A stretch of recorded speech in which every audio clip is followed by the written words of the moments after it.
Hey, this is Late Game Reviewer, and welcome to my channel.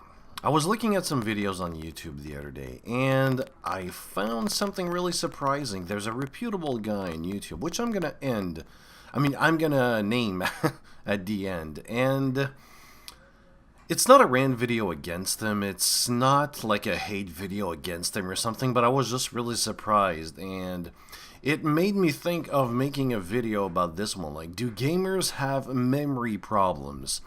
And he was talking about For Honor. So, let's go ahead. Why should you be afraid or stay, isn't it, or away from Ubisoft? Or at least, like, be a smart consumer. I mean, like, don't buy anything from Ubisoft until professional reviewers and people on YouTube, yeah, not Crab Game Reviewer, reviews and gives you information on the game. I mean, wow. Ubisoft doesn't have a shiny history when it comes to creating games, and it's even worse when they port their games on the PC community. It's almost a sign of disrespect to some extent, since gamers seem to have a memory problem, or so I think. I thought of making this video to remind gamers who Ubisoft really is. Just to be on the safe side, like I said again, it's not a hate for the sake of hating. It's not for hating someone or hating something. Just, anyways, it's like not this kind of video. Search on the internet everywhere. Just Ubisoft is leaving traces of its problems everywhere. With every game out there, it's pretty easy when you know how to use YouTube. But maybe why people get so excited or overly enthusiastic, sexually aroused for some, about games today is perhaps because of their age or their mentality or their maturity, I think.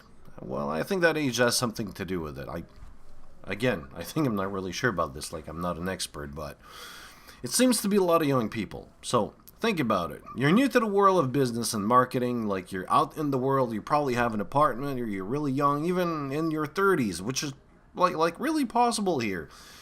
And how many times does you see a young person get excited over a product? Well, I say young, but old people too. And they seem so excited, but that product seems so ordinary to you. Yet for some, well, for them, it's like the thing they would cherish like the most in the world. I mean, is that normal? I would say no, but then again, I mean, just to keep it like simple, companies have an entire department, some companies, an entire department based on marketing, communication, and image. Yeah, this is serious business. I mean, how do you present a product that you want people to buy without a single thought or seems so easy to them to open their wallets without any hesitation? To some extent, buying a product with a kind of a zombie drone state of mind or something similar to that. Some people are paid over $100,000 for that kind of job position. So yeah, no wonder people go nuts for those games sometimes. So here are some examples of what you face when you see a Ubisoft product, because again, people have some memory problems, and yes, I will repeat that. Number one, aggressive DRM. Well, I say number one, but whatever. It's aggressive DRM. For example, Assassin's Creed 2 and Splinter Cell Conviction on PC. I wonder if the console had that problem, but anyways, I didn't look into that one. Not only would gamers have to be connected to the internet when they logged into the game, but they would need a constant internet connection the entire time. Mind you that those games are single player. Yeah, I really don't know.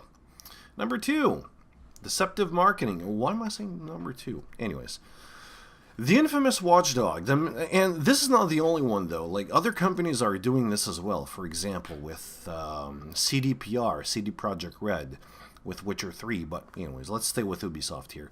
The infamous Watchdog. The game looked great when they showed the trailer, but on console and PC, it was an entire different game. For example, there's so much promises that went into the game when Ubisoft talked about it, and yet everything went down the drain. But at least the game worked. I mean, you can clearly see the image here. Like, you can clearly see the the lighting and the wind blowing dust. And well, there's a video, but this is just an image. But like, the city felt alive. But when it got released, it wasn't the same thing. Assassin's Creed Unity. 30 FPS, oh god. Ubisoft gave their reasons for that, and they wanted a cinematic experience. I heard that one a lot of times. In other words, we can't overcome the technical difficulties. They're not smart enough, or they just haven't found a way to make profit with it. That's what I can probably tell you. Here's Unity's, like, for example, here's the world-level design director, Nicolas Guérin. That's what he said at the time. At Ubisoft, for a long time, we wanted to push 60 FPS. I don't think it was a good idea because you don't gain much from 60 FPS. And it doesn't look like the real thing. It's a bit like the Hobbit movie. It looked really weird. Oh my god. And in other games, it's the same, like the Ratchet & Clank series, where it was dropped. So I think collectively in the video game industry, we're dropping that standard because it's hard to achieve. It's twice as hard as 30 FPS, and it's not really that great in terms of rendering quality of the picture and the image. In other words, your engine sucks. Anyways, technical problems. Oh my god, that's a big one. The loss of frame rate, lots and lots of glitches and technical problems and difficulties. Far Cry 4 problems sometimes. Glitches, like they're... Oh, man. Wow. Glitches are livable. I mean, you can live with it. But until you see the next set of patches, of course. But with Ubisoft, it's getting really ridiculous and plain creepy and really stupid. I mean, look at this little baby. Kiss me. Another one here. Too much copy and paste from game to game. They tend to do that sometimes. For example, if you look at the map, there's two maps here, and one is for Far Cry Primal, and I'm just gonna drink water. And another one is for Far Cry 4.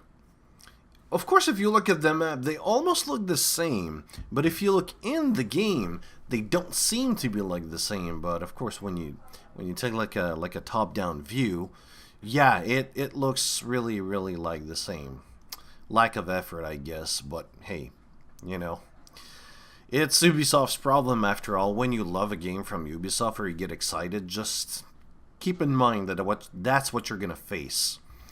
I could have continued, but I would take up a lot more of your precious time. So I'm just here to remind you that what you're up against when you want to play For Honor by Ubisoft. Just remember all their mistakes they made, like game after game after game, and ask yourself this.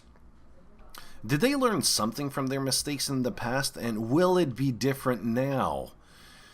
And when I see people like MundaneMatt, yeah, that was the guy I was talking about, a reputable YouTuber at the very least, getting it so by saying, Ubisoft is really, really, really good at launching new IPs. And this is a new one coming out in February of 2017. So we still have about 5 months to go until this game comes out. But based on what I played, I'm already going to get the game.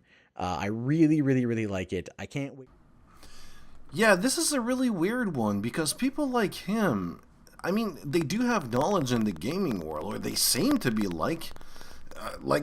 they seem to know what they're supposed to face. I mean, it's Ubisoft after all. I mean, I don't know. Like, for me, I'm just hesitating, and I'm really hesitating. I'm hesitant to touch it with a 10-foot pole, but it seems like they don't know what closed alpha or Ubisoft is, or they just don't remember something. It's really weird, but remember, Ubisoft are masters of illusion.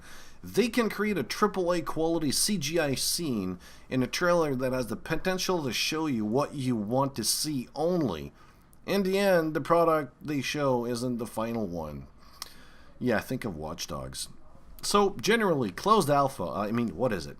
It's meant for testing, and, well, it's meant to test the game only in a closed group that they want to test it. People who want to play it just for the sake of playing it are left out, or devs don't really want to give the copy to them. Because it's serious business. You're after, like, hunting bugs, and probably you want to know what people saw that you didn't see as a developer, I mean. But we're talking about Ubisoft is. They know what people think about them, even though they are idiots. They aren't retards. Well, that could be debated. But there's usually an NDA attached to an alpha or sometimes a beta. It really depends on the game and the developer. In Ubisoft's case, there isn't one for Honor. Why? To me, it seems to be simple. People think Ubisoft sucks and they want to restore their image because it's been tainted for a very long time here. And why would you not include an NDA in a closed alpha, especially in your position? So that's really, well, of course it's really risky, but I mean, one small mistake and that could mean disaster. For example, too much crashes from the game in an alpha, and that's probably it for Ubisoft. I would say, I guess, but then again, I've seen some, like, a lot of decisions that people took in the gaming world. So yeah, they don't seem to know what alpha and beta or what early access means, and they bitch about the state of the early access, and it's written there. It may not work. Like, do you know how to read, bro, or something? Anyways, like, for example, well, yeah, just like I said, I mean, that's how alphas are treated, and it's like it's like, for example, here, it's like the first 5 minutes of an interview. I mean, if you suck at first, imagine the rest. Yeah, so if you don't impress your interviewer in the first 5 minutes, you're done. He's not going to select you. Anyways, those are my thoughts and my opinion. And what are yours on gamers who seem to be getting hyped by companies who still make mistakes, like, time after time after time? Or what's your opinion on, like, For Honor or Ubisoft? Just tell me in the comments section below. See you later, guys.